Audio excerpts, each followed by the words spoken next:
Islam itu keras, radikal, dan kadang ya kata-kata di Quran itu ada yang bilang kafir, haram. Dan dulu saya pernah tidak suka dengan azan karena dulu pernah ngobrol-ngobrol sama teman, tiba-tiba azan. Jadi suara kita mau ngobrol itu nggak kedengaran. Pas itu kayak model jengkel, nggak suka dengan azan. Dan dulu saya tidak suka Islam itu karena kebanyakan muslim itu bilangnya orang yang non muslim itu kafir, dan ketika non muslim itu dibilang kafir itu sangat jahat kali kata-kata kafir ini, dan suka dibilang makanan ini haram, makanan ini haram.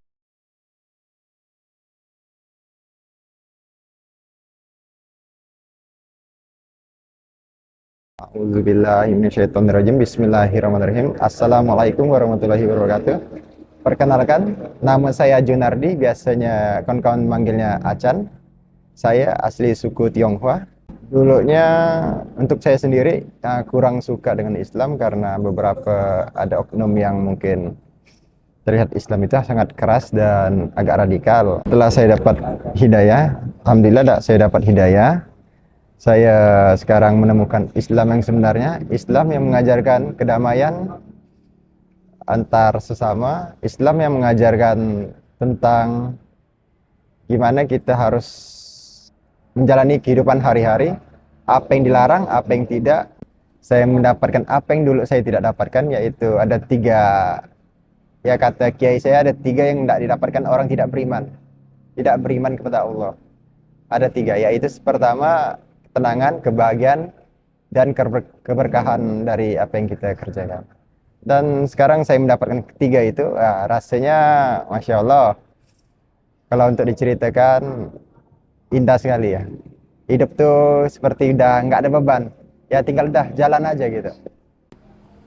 Dulu saya di agama sebelumnya, yaitu non-muslim, saya menjalankan ibadah itu ya seperti orang biasa, ya belajar tentang kehidupan hari-hari, tapi gimana ya, ya tapi kurang lengkap. Yang ketiga tadi pertama saya jelaskan, ketenangan, kebahagiaan, dan keberkahan itu nggak saya dapatkan.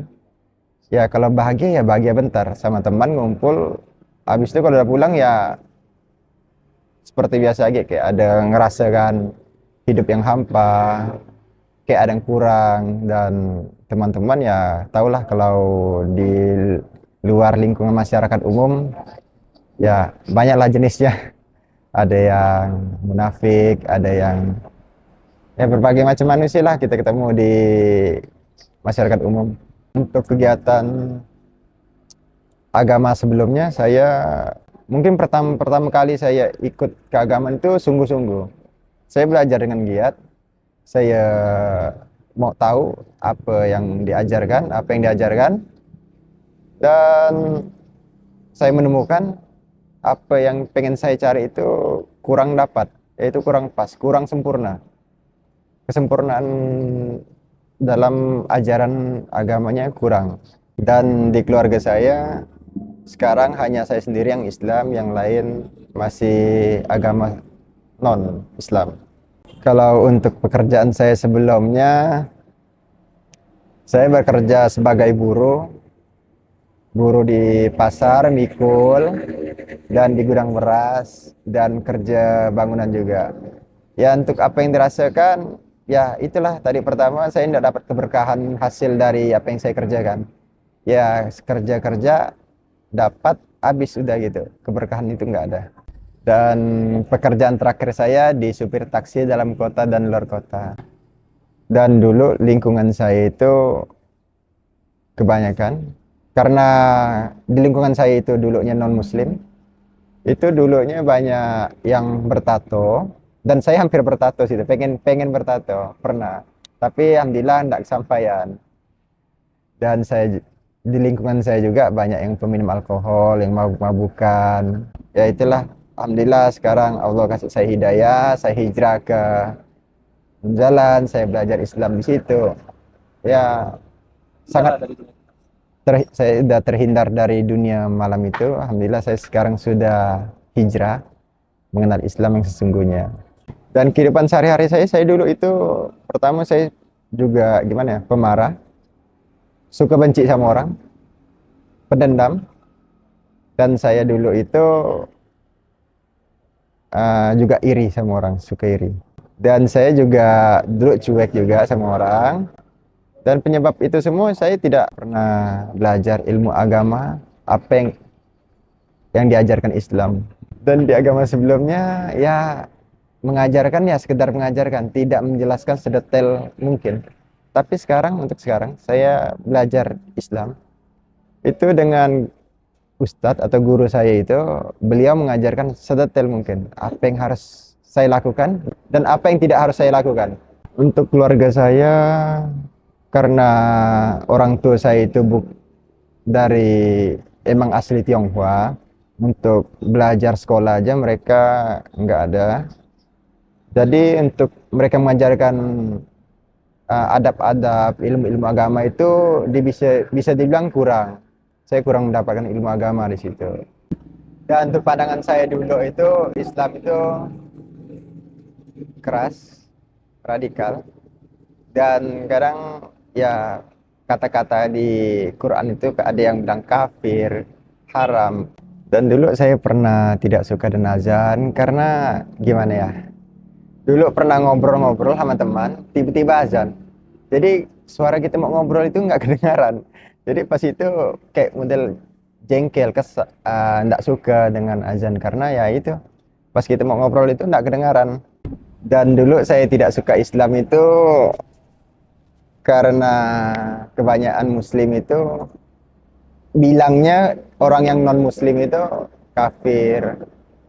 Dan ketika non Muslim itu dibilang kafir itu sangat jahat kali kata-kata kafir ini. Dan suka dibilang makanan ini haram, makanan ini haram. Ya gimana ya?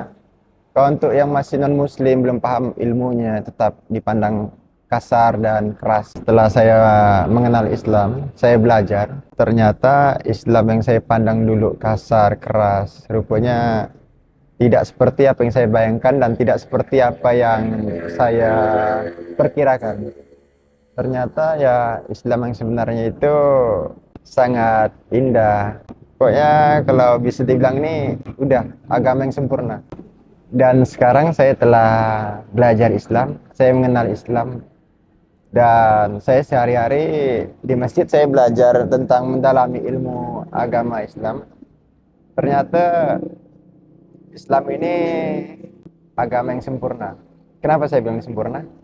Karena di Quran sudah ada dijelaskan. Dan di Quran itu telah dijelaskan agama itu agama yang sempurna, yaitu di surah Al-Maidah di ayat ketiga tentang telah kusempurnakan Islam agama bagimu dan telah kuridhoi bagimu agamamu. Dan sekarang saya juga merasakan Quran itu benar-benar dari Allah, turun dari Allah. Karena saya mendapatkan apa yang dulu tidak saya dapatkan, yaitu pertama ya di Quran itu dijelaskan tentang kita harus menjaga hati, kita menjaga pikiran dan kita menjaga lisan. Dan adab-adab kita diajarkan di situ dengan sedetail mungkin tentang kepedulian kita antar sesama manusia dan untuk sesama Muslim juga. Jadi di Islam ini mengajarkan tidak ada perbedaan. Mau dia dari non-Muslim ataupun Muslim ya tetap harus peduli. Karena kita di zaman Rasulullah itu sangat banyak cerita tentang Rasulullah itu bersama kafir, orang-orang kafir, yaitu orang non-Muslim. Beliau itu tetap tersenyum sama mereka, tetap peduli, tetap diberi makan. Dan Rasulullah itu mengajarkan kita umatnya ini tentang gimana kita adabnya ke sesama Muslim dan non-Muslim. Dan pertama kali proses saya untuk mengenal Islam itu saya menonton video di Facebook, di YouTube. Ya pertamanya saya menonton gitu kajian-kajiannya. Ya pertama ya kurang menarik, kurang tertarik lah. Tapi ada suatu kajian yang buat saya penasaran. Sebenarnya apa yang Islam ini ajarkan? Dan gimana Quran ini mengajarkan umat Muslim? Kok bisa ramai benar Muslim ini? Dan saya selalu meminta itu sama Tuhan itu untuk menunjukkan jalan yang mana yang benar, jalan mana yang harus saya jalani, dan jalan mana yang harus saya lalui. Untuk proses saya hijrah itu sebenarnya waktu saya pengen mengenal benar-benar Islam, pengen belajar Islam itu sebenarnya proses itu singkat. Dan untuk pertama kali saya itu pengen mengenal dan belajar Islam lebih dalam itu, saya bertemu seorang guru. Dan awal cerita saya bisa kenal beliau itu dari Facebook, dari video beliau. Saya melihat kajian beliau, Masya Allah gimana ya. Beliau menceritakan Quran bersama menyambungkan dengan kehidupan kita sehari-hari. Beliau bercerita seperti itu dan disambungkan dengan Quran. Lalu saya berpikir di situ, wah ada nih Islam yang mengajarkan seperti ini dan bisa sedetail ini. Dan cerita saya bisa mengenal guru saya sekarang ini, untuk pertama kalinya saya menuju ke sana itu pertama saya masih meragukan beliau. Saya meragukan pertama. Saya masih kayaknya kurang percaya gitu, kayak ada keraguan masih. Ya ujung-ujung tapi pas waktu pertama saya pengen mau ketemu beliau itu, beliau mengadakan kajian itu di Kuburaya di Kalimantan, di Pontianak. Beliau melakukan lagi ada kajian di sebuah pondok pesantren itu di tengah hutan. Pas saya sampai di lokasi beliau kajian itu, beliau lagi sholawat, yaitu sholawat Jibril. Saya masih ingat. Makanya kalau sampai sekarang saya mendengar sholawat Jibril itu sedih benar hati saya. Kayaknya ada sesuatu yang membuat saya terpanggil. Dan awal pertama saya bertemu beliau itu, sebelumnya saya sama salah satu tim beliau, yaitu yang bernama Bang Oji. Saya berdua pakai mobil menuju lokasi kajian beliau. Saya pertama kali ketemu Bang Oji itu di Masjid Munzalan, dan menuju lokasi tempat kajian Ustadz Lukman ini sekitar 40 menitan, kurang lebih 40 menitan untuk menyampaikan lokasi, karena lokasi tempat kajian beliau itu di hutan. Dan ketika itu saya masih ragu dengan Islam, tapi rasanya hati ini pengen ketemu aja gitu. Jadi saya sama Bang Oji pergi berdua di dalam mobil. Ya dalam mobil ini saya bertanya sama Bang Oji tentang Islam, sebenarnya apa yang Islam ajarkan, sistem pengajarannya gimana. Tapi ada beberapa pertanyaan yang Bang Oji belum berani jawab. Jadi beliau sarankan pas itu saya harus ketemu sama Ustadz Lukman. Dan akhirnya alhamdulillah saya sampai di lokasi. Itulah qadarullah, semua dimudahkan Allah pas saat itu. Saya bisa dengan mudah bisa ngobrol langsung sama Ustadz Lukman di lokasi. Alhamdulillah saya bisa ketemu Ustadz Lukman. Saya bisa ngobrol dan saya mengajukan beberapa pertanyaan tentang Islam dan sistem pengajaran Islam itu gimana. Di situ beliau bisa jawab semua apa yang saya tanyakan. Dan beliau bertanya, kalau antum mau belajar Islam, antum harus syahadat dulu. Dan kata beliau itu adalah kunci pertama kita belajar Islam. Karena beliau bilang kalau tanpa syahadat itu antum nggak bakal bisa belajar Islam lebih dalam. Dan pada saat itu ada satu pertanyaan yang saya tanyakan, yaitu gimana saya cara untuk belajar Islam lebih dalam. Jadi jawaban beliau itu pada saat itu, ketika itu udah di dalam mobil, kita arah pulang ke Pontianak, maksudnya pulang ke masjid. Beliau itu bercerita kalau antum mau belajar Islam itu seperti HP. Seperti HP, ketika antum mau belajar lebih dalam, HP itu kan seperti HP, kalau kita tanpa buka kunci itu kita nggak bakal bisa buka aplikasi lain. Dan kata beliau itu, ya syahadat seperti buka kata kunci itu, seperti pola atau sandi. Ya syahadat itu seperti itu untuk Islam. Dan ya bismillah, saya pas itu karena saya emang betul pengen belajar ilmu agama yang lebih baik, Ya, saya Bismillah, saya melakukan apa yang Ustadz Lukman bilang. Dan akhirnya setelah 1 hari saya bertemu beliau itu, rasanya hati saya terpanggil terus. Pengen, bukan pengen, pertama pengen sekali belajar dan mengetahui apa itu Islam. Dan akhirnya pas malam, setelah 1 hari kemudian saya bertemu beliau itu, saya pas itu saya masih ingat pada malam hari habis Isya sekitar jam 8 gitu enggak salah, saya melakukan syahadat.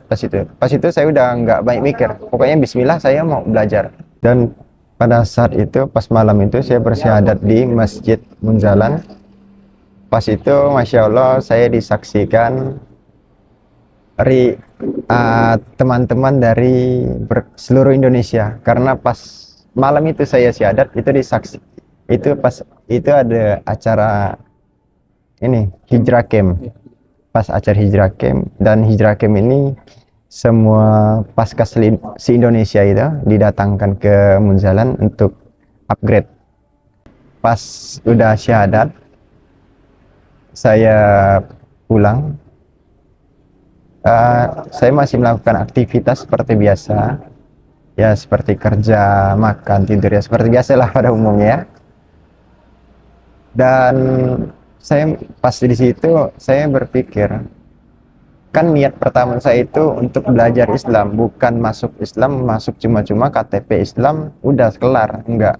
Tapi di situ niat pertama saya itu ingin mengenal Islam lebih dalam dan apa yang Islam itu ajarkan. Dan alhamdulillah Allah punya kehendak, setelah sebulan saya syahadat, saya main lagi ke Masjid Munzalan. Alhamdulillah saya ketemu Ustadz Lukman lagi, dan di situ saya ngomong sama beliau, ngobrol sama beliau. Saya bilang, Ustadz, saya mau ngabdi di sini, saya mau belajar di sini, dan saya ingin terlibat dalam kegiatan Masjid Munzalan ini. Dan pas itu jawaban Ustadz Lukman itu, langsung Ustadz Lukman nerimanya. Pas itu kebetulan ada satu mobil kosong, emang saya driver sebelumnya ya, ada satu mobil yang kosong, nggak ada drivernya, mobilnya masih baru. Langsung saya diamanahkan di situ, padahal baru ketemu beliau, langsung diamanahkan, mobil baru dibeli, platnya masih merah. Itu pertama kali saya masuk Munzalan, saya yang langsung diamanahkan beliau. Kebetulan saya dengan mobil itu diamanahkan di bagian Paskas. Saya di bagian Paskas ini adalah pasukan amal soleh. Tugas saya diarahkan sama Ustadz Lukman itu untuk mengantar beras ke pondok-pondok pesantren.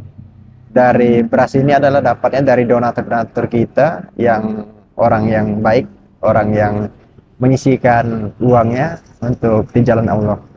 Di situ saya bergerak, saya mengantarkan amanah-amanah terbaik itu menggunakan mobil yang diamanahkan Ustadz Lukman. Apa yang saya pikirkan masjid itu seperti tempat orang ibadah pada umumnya, rupanya di Masjid Munzalan ini Masya Allah beda benar. Pergerakan itu benar-benar terjadi, benar-benar bergerak. Masjid itu benar-benar memakmurkan orang sekitar, santri-santri. Masjid itu pokoknya semua itu berawal dari masjid untuk umat. Dan ternyata saya pun sekarang baru tahu, masjid kecil dalam gang, dan mayoritas gang itu non muslim. Di situ masjid kecil yang bergerak itu sekarang sudah seluruh Indonesia dengan gerakan infak beras.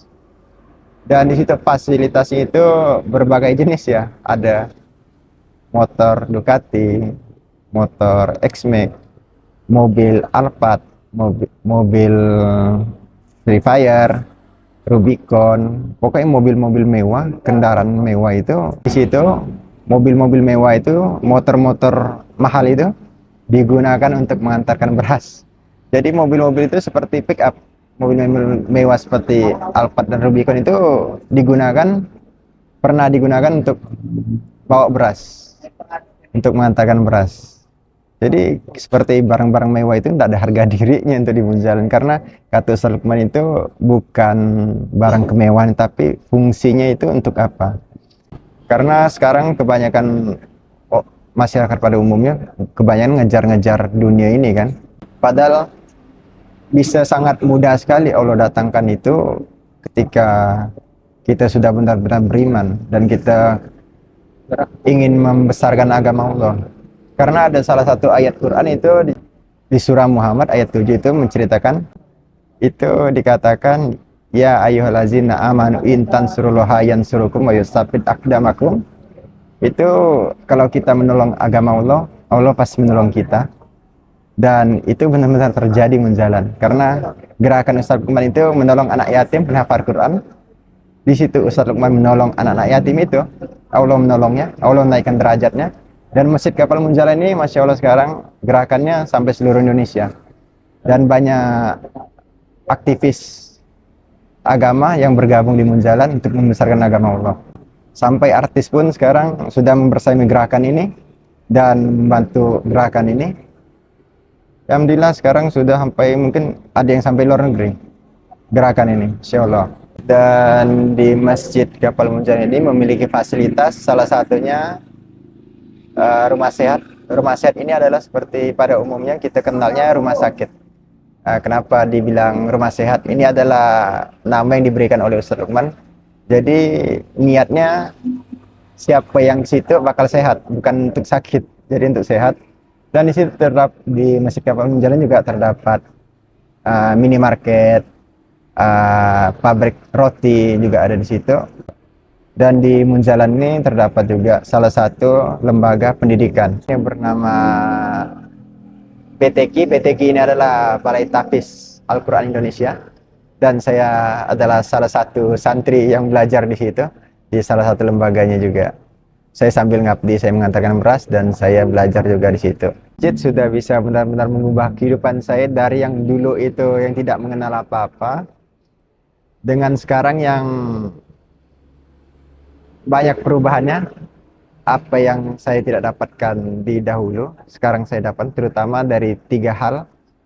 3 hal ini adalah yang pertama saya benar-benar dapatkan, benar-benar saya rasakan di Islam. Pertama adalah ketenangan, yang saya sangat dapatkan, tenang benar hati saya. Dan kebahagiaan. Kebahagiaan ini saya dapatkan dari teman-teman, dan hati saya juga bahagia benar bisa mengenal Islam. Dan ketiga adalah keberkahan.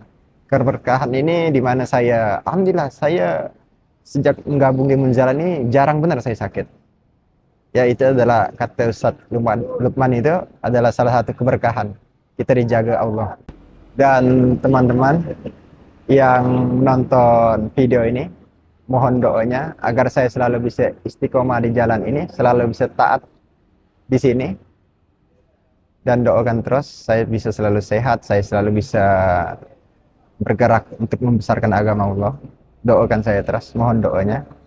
Mungkin masih banyak di luar sana Islam itu hanya sekedar KTP, tidak mengenal ruhnya Islam ini gimana. Kalau kita bakal ditemukan Allah, kita belajar sama-sama apa yang sebenarnya Islam ini ajarkan dan apa yang bakal didapat ketika antum sudah benar-benar belajar Islam. Dan keinginan saya ke depannya ya insya Allah ya, kalau Allah takdirkan saya bisa seperti Ustaz Lukman untuk mengajak orang kembali ke Islam, mengajak orang kembali ke masjid, itu sangat luar biasa. Karena kalau kita menolong orang, kita akan ditolong Allah.